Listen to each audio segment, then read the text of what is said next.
matiti bandeke na likolo bakolela bandeke na likolo bakobanza soki zamba tende to soki wapi zamba o zamba zamba bambisi na mai bakochola bazela mobengo ya biso bana zamba o zamba zamba nani yakela yongo zamba zamba mokilingo ya nyama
Mesdames et messieurs, la journée mondiale de la vie sauvage, c'est le 3 mars de l'année.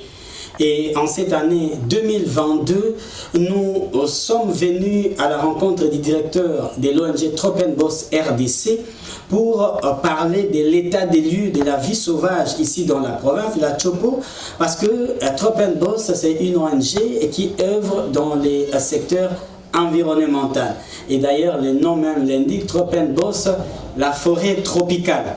Alors, pour en parler, je suis avec le professeur Alphonse Maïdo dans son bureau. Professeur, bonjour. Bonjour. La journée mondiale de la vie sauvage, comment on peut comprendre ça? En fait, la vie sauvage, c'est tout simplement la faune, la flore qui n'est pas domestiquée par l'homme, qui échappe encore au contrôle de l'homme d'une certaine manière, on peut dire ça comme ça, qui est dans la nature. C'est ça qu'on appelle vie sauvage. Vie sauvage, c'est donc l'ensemble des êtres vivants qui sont encore dans la nature, qui ne sont pas domestiqués, qui ne sont pas, si vous voulez, encadrés par l'homme chez lui, tout ça, qui restent dans leur milieu naturel. Et cette journée, ça a été institué par les Nations Unies pour un objectif simple. C'est que les plus grands prédateurs de la nature, de tous, ce n'est pas ce qu'on croit, les lions, les léopards ou d'autres animaux, c'est l'homme. Et donc, ça vise à sensibiliser l'homme sur quoi? Sensibiliser l'homme sur la beauté d'abord de la vie sauvage, sensibiliser l'homme sur la richesse de la vie sauvage, aussi bien de la faune que de la flore, et également sur la nécessité de préserver cette vie sauvage, parce que cette vie sauvage a une importance capitale pour la vie de l'homme, en tant que, si vous voulez, source d'une immense, si vous voulez, d'une immense quantité de services écosystémiques, des services environnementaux, comme les problèmes de climat et autres, tout ça, mais aussi en termes de cycle de la vie et des équilibres climatiques et autres, sans oublier que la vie sauvage, c'est aussi partie de l'humanité. Il y a une partie des hommes pour qui la vie sauvage fait partie de leur habitat. Les forêts, tout ça, c'est leur habitat. Si vous prenez par exemple le peuple aborigène ou le peuple autochtone, qu'on appelle ici communément les pygmées, la forêt, ce n'est pas seulement si vous voulez, une espèce de grenier ou de supermarché pour eux, c'est leur habitat, c'est là qu'ils vivent. Et donc, il faut préserver à la fois l'environnement, donc l'habitat, mais aussi la vie, qui est la biosphère qu'on trouve dans ces milieux naturels. Et voilà, c'est pour ça qu'on sensibilise, parce que je le répète encore une fois, les plus grands prédateurs de la vie sauvage, c'est l'homme. Pour ce besoin, il est prêt à prendre plus que ce qui est nécessaire, contrairement aux autres prédateurs. Si vous prenez les autres prédateurs, que ce soit les charognards et autres, tout ça, leur rôle dans la nature, c'est prendre juste ce dont on a besoin et après, on continue la vie. Mais l'homme, lui, quand il y va pas de main morte, parce qu'il prend plus que ce dont il a besoin pour accumuler, pour amasser. Et il coupe le bois en désordre, des quantités énormes dont il n'a pas besoin. Et résultat, c'est qu'on détruit même ce qu'on ne devait pas être. Et ce qui fait que chaque année, on déplore des milliers d'espèces vivantes qui disparaissent, aussi bien de végétales que animales. Le plus grand prédateur de la vie sauvage, c'est l'homme. Nous sommes dans la province de la Chopo, où vous menez la plupart de vos activités. Quel est l'état des lieux de la vie sauvage aussi par rapport aux informations dont vous disposez pour ça? Alors, vous savez, il est très difficile d'établir un véritable état des lieux de la vie sauvage, parce que cela suppose que nous puissions faire un véritable inventaire de ressources sauvages que nous avons ici, animales et végétales, et nous sommes encore très loin d'avoir fait ce travail d'identification et d'inventaire de toutes ces espèces qu'on trouve ici. Donc on a une estimation simplement de ce qu'on a. Et pour dire de manière globale, si je prends d'abord les bassins du Congo, les forêts du Congo, de manière générale, constituent la zone la plus riche en termes de biodiversité, de richesse de la vie. Nous dépassons l'Amazonie. Alors maintenant, et c'est chaque jour qu'on continue à découvrir, on n'a pas encore tout découvert. Il y a aussi bien dans le monde des infiniment petits, qui sont les micro-organismes qu'on retrouve aussi bien sous terre, dans les eaux et dans la forêt et tout le reste, que ceux qui vivent autour de nous dans les milieux où nous nous trouvons là. Mais si l'on veut regarder si les espèces phares, voyez-vous, que les uns et les autres d'entre nous on connaît, comme les lokapis, qui est une espèce endémique du Congo, on trouve l'okapi que au Congo. Et dans certaines parties du Congo, pas dans tout le Congo. Alors, si on regarde cette espèce-là, il y a des endroits où on voyait l'okapi qui circulait plus facilement, comme à Opala, ou vers le parc de Maïko, ou le parc de la réserve à faune d'okapi et tout ça. Mais dans ces endroits-là, ça devient de plus en plus difficile de voir les okapis. Et donc ça signifie que soit la ressource est raréfie, soit elle s'éloigne de plus en plus des zones habitables pour fuir la menace qu'est l'homme. À cause des activités aussi bien minières, activités de barconnage, des chasses et tout ça. Aussi, il faut dire que si vous prenez également une autre espèce phare de notre biosphère, c'est l'éléphant. Et vous savez que le nombre d'éléphants encore dans la vie sauvage a drastiquement diminué. Et c'est ce qu'on observe. Et ici, et quand vous parlez avec les communautés locales, pour vous donner juste une indication, parce que je vous ai dit, on ne peut pas chiffrer, il n'y a pas d'études qui ont été menées ici pour dire avec plus certitude les quantités qu'on a, mais les témoignages que nous avons. Nous avions parlé il y a quelques années avec le conservateur en chef du parc de Maïko, qui me disait avoir passé là-bas plusieurs années, en tout cas plus de 5 ans, mais n'avoir jamais vu ni d'éléphants, ni d'okapis, ni d'autres espèces phares qu'il est censé protéger. Alors donc, on peut se demander, est-ce qu'il y a encore ce qu'on croit garder dans ces parcs-là? Ça, c'est une aire protégée, donc où on respecte une espèce de sanctuaire de la vie sauvage. Mais malheureusement, même là, c'est difficile de voir encore les espèces phares qui sont censées être protégées là-bas. Quand on parle avec les communautés locales avec lesquelles on est en étroite interaction, qu'est-ce qu'on constate? Que les zones de chasse s'éloignent de plus en plus de la forêt. Donc les paysans sont obligés de parcourir de longues distances en forêt, parfois 2-3 jours, pour créer des campements pour faire la chasse, pour attraper du gibier. Alors qu'avant, ils avaient du gibier tout autour de leur case, de leur maison. Donc ils n'avaient pas besoin de faire des grandes distances. Vous voyez la différence, même lorsque vous circulez. Il y a 2 ans, j'étais parti à Bukavu en passant par le Rwanda, mais on est passé à travers les parcs. Mais il y avait des animaux qui circulaient dans la rue, on devait ralentir pour ne pas cogner les animaux qui étaient dans les parcs. Mais vous circulez ici, si vous allez sur la route de la RN3, vous allez passer pas loin vous allez passer à côté du parc national de Maïko. Si vous allez sur la RN4, vous passerez à travers la réserve à faune d'Okapi. Mais c'est rare qu'aujourd'hui vous puissiez encore voir des animaux qui traversent la route. Tout ça, c'est des indications pour nous montrer qu'en fait, nous avons beaucoup de problèmes ici. Et si vous allez, vous circulez également, vous allez d'autres zones de réserve. Vous voyez ici, on avait une réserve ici, réserve de Massako, qui a été totalement détruite par ceux qui sont censés la garder. La réserve de Yoko, menacée également. Vous allez dans le nouveau parc de la Lomami, qui prend une grande partie de la province de la Tchopo, qui prend donc les territoires d'Opala, les territoires de choses d'Ubundu.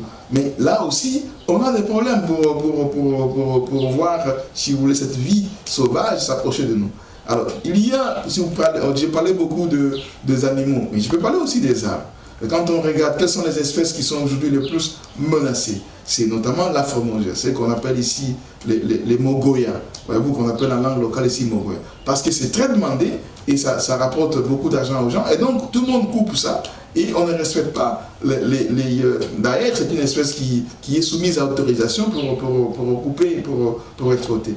Mais malheureusement, comme il y a beaucoup d'illégaux et il y a beaucoup de personnalités politiques, militaires et sécuritaires qui s'intéressent à ces trafics, avec l'arrivée aussi de nos frères humains venus de Chine, c'est vraiment, on est dans une catastrophe annoncée. Si rien n'est fait, on ne change pas de gouvernance, d'ici quelques décennies, nos forêts du Congo ne seront plus qu'un vague souvenir, puisqu'on aura tout détruit et nos arrière-petits-enfants ne trouveront plus rien. Et si rien n'est fait dans ce qui concerne la gouvernance, alors qu'est-ce qu'il faut faire pour inverser cette tendance pour le gouvernant, parce que vous évoquez là le volet gouvernance? Alors si je disais qu'il faut qu'on change la gouvernance, ça signifie qu'il faut que nous puissions avoir un gouvernement responsable avec un leadership éclairé et visionnaire qui pourrait alors faire, qui pourrait d'abord rétablir l'État simplement. Puisque quand il n'y a pas d'État, tout le reste ne marche pas. Le problème qu'on a aujourd'hui, on n'a plus d'État. Et chacun qui se réveille un matin, qui ouvre un fonds ici, un fonds là-bas. Et c'est pour ça que vous voyez là-bas, dans toutes les zones des aires protégées, où il y a justement beaucoup de ressources naturelles qui doivent être préservées, aussi bien du sous-sol que de ressources de la vie, donc biosphère, végétale donc faunique et florique, bien, on voit que c'est là que prolifèrent de groupes armés. Vous allez au parc de Maïko, une bonne partie du territoire de Bafouassende se trouve occupé par ces gens-là. Quand vous allez vers Opieng et tout ça, et vous rentrez dans la réserve, dans les parcs, c'est infesté de groupes dits Maïmaï et autres. Alors vous allez avec les Simba aussi, tout ça qui sont là. Et après, vous avez les FDLR du côté de la partie du Nord Kivu et tout le reste. Et qui viennent aussi de ce côté-ci. Mais vous allez au parc de Maïko, là, vous avez aussi d'autres gens. Dans le parc de la Lomami, vous trouvez également d'autres gens qui opèrent là-bas. Mais pourquoi ils opèrent? C'est parce qu'il n'y a aucun risque à prendre les armes au Congo aujourd'hui. Donc, si vous prenez les armes, c'est vous qu'on va supplier pour négocier avec vous, pour essayer de vous proposer des choses pour quitter. Mais donc, il n'y a aucun risque vraiment sérieux que les gens peuvent encourir. Ce qui n'est pas le cas. Si vous étiez dans un état comme la Russie ou les États-Unis, vous ne pouvez pas vous réveiller un matin pour dire non, moi je commence à faire ma rébellion si je vais occuper une carte. Parce que vous savez que la riposte sera foudroyante et vous serez écrasé en un rien de temps. Et donc ici, il n'y a pas de risque, les gens se permettent ça. Donc il faut d'abord restaurer l'État. Et pour que l'État soit restauré, il faut que nous ayons un vrai président qui a de leadership, qui a une vision et qui a une capacité et qui va remettre tout le monde au pied. Et qui va aussi avoir un programme clair. Et ce programme-là doit faire quoi? Il doit d'abord réhabiliter les fondamentaux de l'État. Les fondamentaux de l'État, c'est quoi? C'est l'armée, c'est la police, c'est les services d'intelligence, c'est la justice, c'est l'administration. Et donc si ces piliers de l'État sont là, alors on va combattre tout le reste, les autres mots là. Et donc on va assurer que les gens sont bien, que les gens sont poursuivis s'ils ont commis des crimes et autres. Et donc, les lois que nous avons parmi les meilleures lois en ce qui concerne l'environnement. Donc, ces lois-là seront appliquées de manière juste et équitable et nos forêts seront préservées. Que fait alors Tropenbos pour quand même essayer un peu de sauver cette vie sauvage qui se trouve menacée de la manière dont on vient de le décrire ici? Vous savez, les Tropenbos, c'est une organisation qui travaille dans ce domaine-là et qui produit des connaissances et qui essaie d'améliorer les pratiques et les politiques en la matière. Mais nous sommes une goutte d'eau dans l'océan et qui ne peut pas changer beaucoup de choses. Mais nous faisons ce qu'on peut avec les moyens de bord. Nous sommes limités en moyens. Il y a d'autres organisations aussi nombreuses qui sont là. Mais je voudrais d'abord dire de manière générale, les ONG ne peuvent pas se substituer à l'État. Le travail le plus important dans ce domaine-là de l'environnement, de la protection de la vie sauvage, c'est l'État d'abord. Les ONG, les citoyens peuvent y contribuer, mais ils ne peuvent pas se substituer à l'État. Donc ce que nous faisons, c'est notamment organiser de rencontres entre ceux qui sont en charge de gérer les forêts, les aires protégées, tout ça, avec les autres parties prenantes, pour discuter, pour voir comment on peut améliorer la gouvernance. Ce que nous faisons aussi, c'est d'assurer des formations, des renforcements de capacité. L'année dernière, nous avons fait un renforcement de capacité avec les professionnels de la justice, hein, pour les parquets, les cours et tribunaux civils et militaires, les OPJ, les avocats, et on va encore faire ça avec les moyens dont nous disposons pour renforcer nos capacités, pour que ces gens connaissent. Parce que vous savez, un des problèmes majeurs que nous avons dans ces pays, c'est que nos facultés des droits ne préparent pas la plupart de nos jeunes à connaître ces questions-là environnementales. C'est encore des balbutiements. Donc, sur les anciens juristes, dont on a des gens des talents, des gens vraiment qui ont beaucoup de connaissances dans le droit, mais ils n'ont pas été formés pour considérer ces problèmes-là environnementaux. Donc, on fait ce travail-là pour pallier à ce que les cursus normal, classique du droit n'a pas permis, donc pour que ces praticiens puissent mettre à jour leurs compétences dans ce domaine-là. Mais également, le travail que l'on fait, c'est également d'éducation et de sensibilisation de populations et de communautés locales, de toutes les parties prenantes à l'intérêt de préserver la vie sauvage, les forêts, la vie qui y est, les animaux, tout ça. Mais on le fait pourquoi? Parce qu'on observe qu'en réalité, les gens ont une tendance de se dire, mais pourquoi devrait-on arrêter quelqu'un parce qu'il a abattu un léopard, parce qu'il a abattu un éléphant, parce qu'il a abattu un okapi, parce qu'il a coupé un arbre? Les gens ne voient pas la gravité de l'affaire. Or, il faut considérer que ça, c'est un être vivant. C'est un être vivant dont la vie est nécessaire pour la vie de toute la biosphère, parce que nous, les humains, nous faisons partie de la biosphère. Et donc, imaginez qu'on tue un être humain, enfant ou adulte, ou même un vieillard, voyez-vous, ce que ça fait, ça nous fait mal. Alors, c'est la même chose quand on abat un arbre, quand on abat un animal, ça devrait nous faire mal aussi.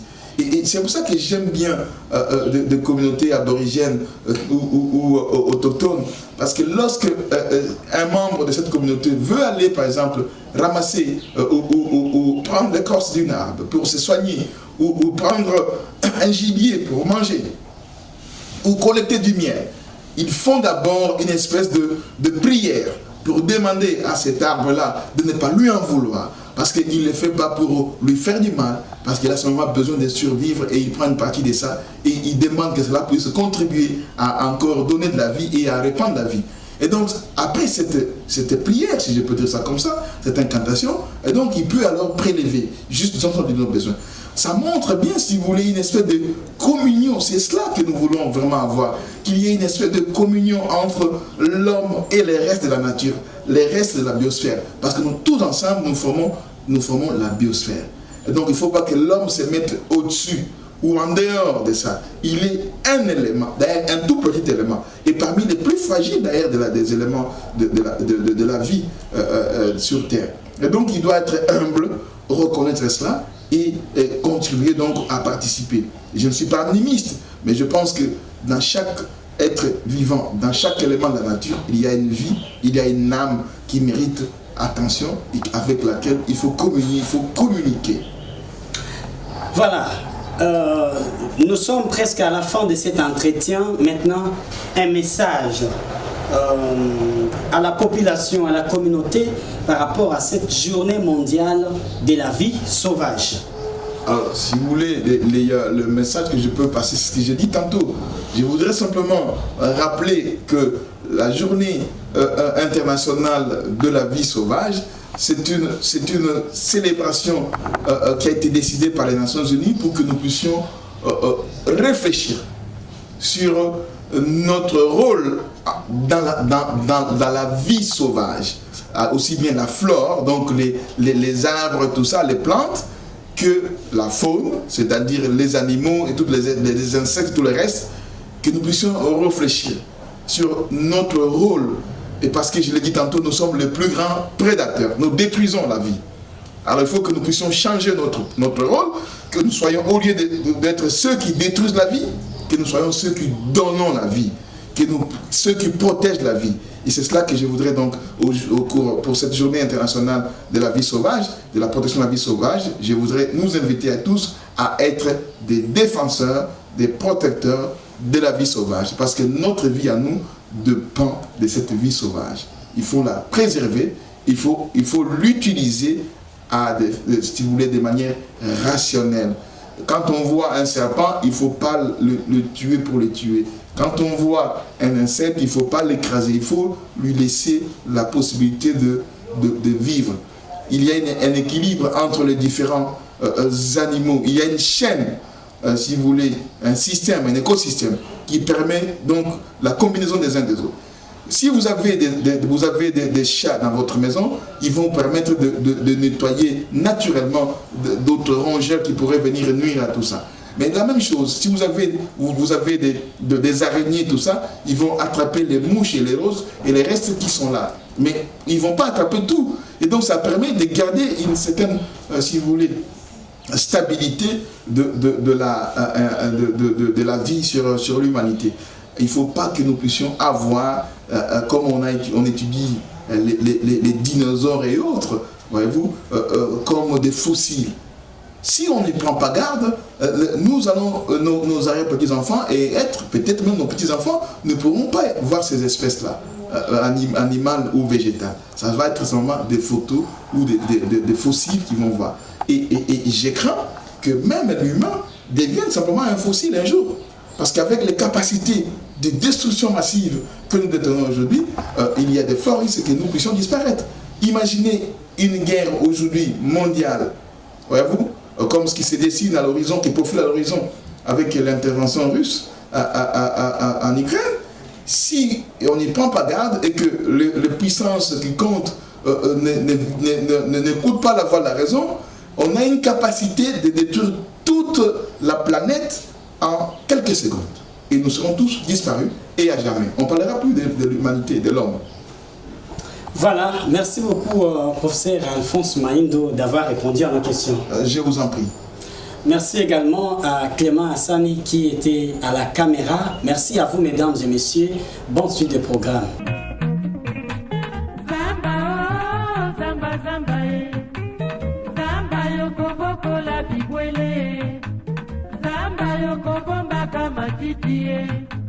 Bandeke na likolo bakolela e, bandeke na likolo bakobanza e, soki zamba tende to soki wapi e, zamba o zamba zamba e, bambisi na mai bakontrola e, bazela mobengo ya biso bana e, zamba o zamba zamba e, nani yakela yongo zamba e, zamba mokilingo ya nyama e.